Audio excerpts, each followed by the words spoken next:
हा आपला power metre आहे किंवा एनर्जी मीटर आहे. आपण मागे बघितलंच आहे की आपला हीटर आहे, गीझर आहे, बॉयलर आहे, इन्सुलेट केलेला आहे, टेम्परेचर कंट्रोलर आहे वरती. इकडनं ट्यूबमधनं हवा सोडली तर या इकडे हवा किंवा पाणी बाहेर येतं गरम केलेलं त्या टेम्परेचरला.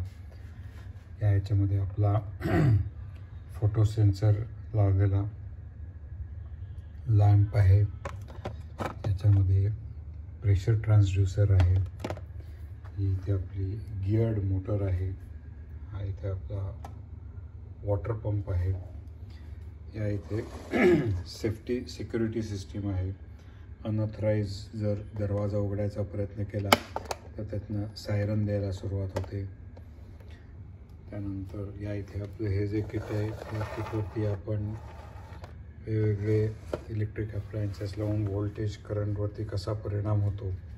मोटर आहे, जर मोटरवरती लोड नसेल, हा गिअरबॉक्स एक्सटर्नल गिअरबॉक्स जर लावलेला नसेल तर कसा करंट पडतो. आतमध्ये इथे फॅन आहे. या इथे आपला होममेड गीझर आहे. या गोष्टी जसं आपण लावतो तसं 0.01 ॲम्पियर करंटपासनं ते जवळजवळ 2 ॲम्पियरपर्यंत आपण स्टेप्समध्ये लोड त्याचं वाढत जातं. आणि या एनर्जी मीटरवरती एनर्जी किती जाते ते पण आपल्याला कळतं. हे जे आपले आहे इथे याच्यामध्ये जेव्हा फाईन कंट्रोल करायचा असतो त्यावेळेला आपल्याला इलेक्ट्रॉनिक कंट्रोलर असतो आणि त्याचबरोबर मॅन्युअल ॲडजस्टमेंट पण करावी लागते. त्याने एनर्जी सेविंग पण होतं. तर ते कसं होतं ते आपण ह्याच्यावरती बघू शकतो. हा आपला रिॲक्टर आहे. याच्यावरती टेम्परेचर कट ऑफ आहे, व्होल्टेज, करंट, गिअरचा रेशो, वेंटिंग, प्रेशर ट्रान्सड्यूसर लावून किती प्रेशर होत आहे ते आपण त्याच्यावरती बघू शकतो. आणि या इथे जर आपल्याला बबलिंग करायचं असेल तर प्रिसिजन 1 बबल पर सेकंड तिथपासनं ते जवळजवळ 5 लिटर्स पर मिनिट एवढं LPMचा आपण फ्लो कंट्रोल इथे करू शकतो. आणि हे सगळं चेक करायची फॅसिलिटी आपण आता लवकरच बिल्ड करणार आहोत की याच्यावरती प्रेशर आणि फ्लो हे दोन्ही कंट्रोल होईल. असा एक नवीन गॅजेट्स जी इतके दिवस आपण सगळी मेकॅनिकल गॅजेट्स बनवत होतो त्याच्याऐवजी आता आपण ही सगळी इलेक्ट्रॉनिक गॅजेट्स बनवायला सुरुवात केलेली आहे. आणि याच्यावरती जे आजकाल ऑटोमेशन, इंडस्ट्री 4.0, IoT किंवा रोबोटिक्स या सगळ्या गोष्टींचं आपल्याला हळूहळू ज्ञान होतं. आणि एक एक गोष्टी आपण शिकत प्रॉडक्ट डेव्हलपमेंट किंवा पूर्ण रोबोटिक्स त्याच्यावरती आपण जाणार आहोत. ऑर्डिनो किंवा रास्पबेरी पाय याच्यावरती आपण प्रोग्रॅमिंग शिकणार आहोत.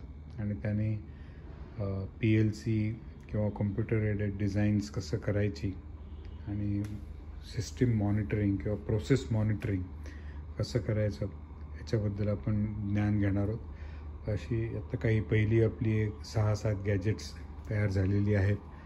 अशीच आणखीन थोडीफार गॅजेट्स कंप्लीट करून एक 2 ते 3 महिन्याचा छान कोर्स इन्स्ट्रुमेंटेशन ऑटोमेशनवरती आपण चालू करायचा प्रयत्न करणार आहोत लवकरात लवकर.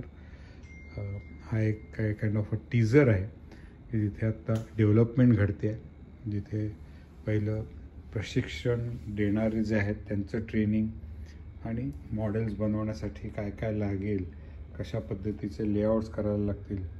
आता सगळे प्लास्टिकच्या बॉक्समध्ये आपण करतो आहे. कदाचित हे असेच आपण चालू ठेवू कारण याच्यामध्ये फ्लेक्झिबिलिटी आहे, किंमत कमी लागते.